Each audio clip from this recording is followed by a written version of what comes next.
Hi, Elizabeth here from Walt Institute. I just wanted to touch base with you around this whole response that we have as people in STEM to grants. Now, yesterday in Australia was the announcement of the national grant funding and those who were successful or not successful in this round. And people can respond to this in very many different ways. And I just wanted to touch base and see how you're doing. How are you doing if you did not get a successful grant through, or you did not receive a fellowship that you were hoping or expecting, or any other funding that you're hoping or expecting to receive within your workplace? How are you responding to that? Because there are ways and there are strategies of recognising your response and then building and growing your resilience past that. Now, often people do one of three things. They sit in the negative response of, oh my gosh, I'm such a failure, I did really badly, I didn't get through, and get really upset. Or they go, oh well, just part of being an academic, part of being a researcher, move on, let's go, and they ignore it and hide it and shove it down somewhere, and it will come back and bite you at some stage going forward. Or the third way is the most effective and the best way of thriving and growing through receiving this type of news, receiving this type of being rejected, receiving this type of adversity or situation or setback that knocks us off our feet for a period of time. So there's a few strategies that can really help you get through this time. The first one is to make sure that you call the situation as is. Recognise it for the that it has created within you. Recognise it for that moment of, oh my gosh, I feel like I've been kicked in the guts. I was pinning all my hopes on this. I put so much time and effort and work into this, and then you didn't receive the grant or the funding or the position or the fellowship that you were wanting. So it's really important to acknowledge how you are right when you get that information, to feel the feelings. Now, one thing that is really important to really recognise is that our emotions are feedback. They do not need to hurt us. It is okay to feel angry, sad, annoyed, betrayed, upset, frustrated, whatever those feelings are. So feel them. Recognise them, label them, call them as is. It is okay to have a nanotanti, as we call it. A time that you can go, oh my gosh, this is just really shit. This is just really at that moment that it's like, oh, this was what I was pinning all my hopes on and it just hasn't happened. You need to feel it and be in that for a period of time. And then find a way to move forward.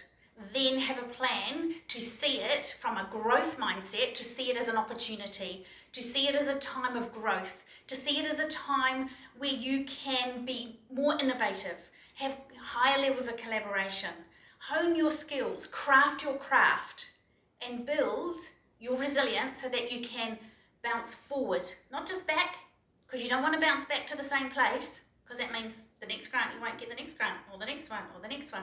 You want to be able to bounce forward into a different place with new skills, better strategies, and stronger resilience.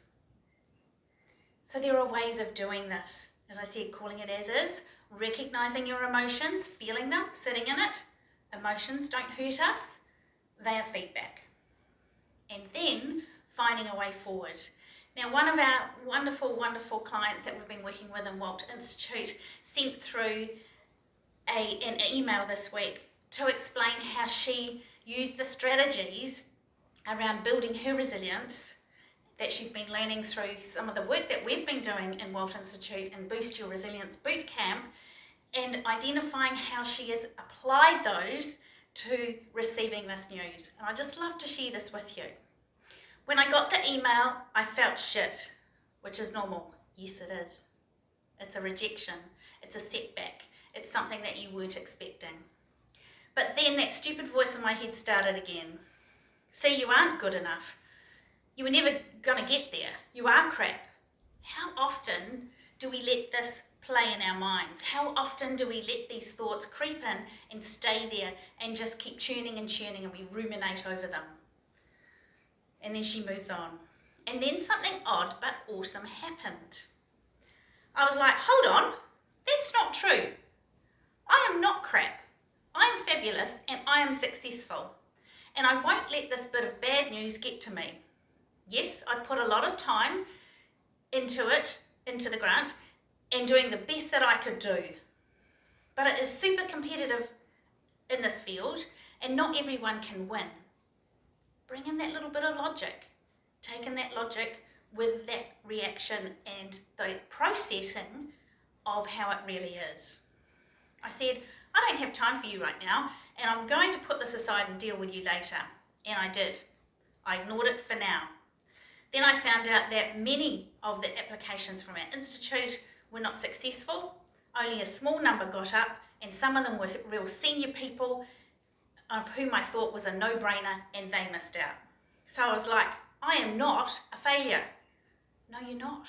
Because you get a rejection, because you get something not accepted, does not mean that you have failed. Because it's beyond your control what is accepted at the end point. If you put your best effort in, if you've done your best collaboration work, and it still didn't get past the line, that is beyond your control, and we need to be able to let that go. So she goes on to say, I sat in my study last night after the children were in bed, and I brainstormed about what I need to do better to help me get across the line next time. And so she created a plan. And how cool is that? To go, react, feel the turmoil, acknowledge it, be true to it, recognize it, label it, feel it. And then, how can I use this as an opportunity for the next one?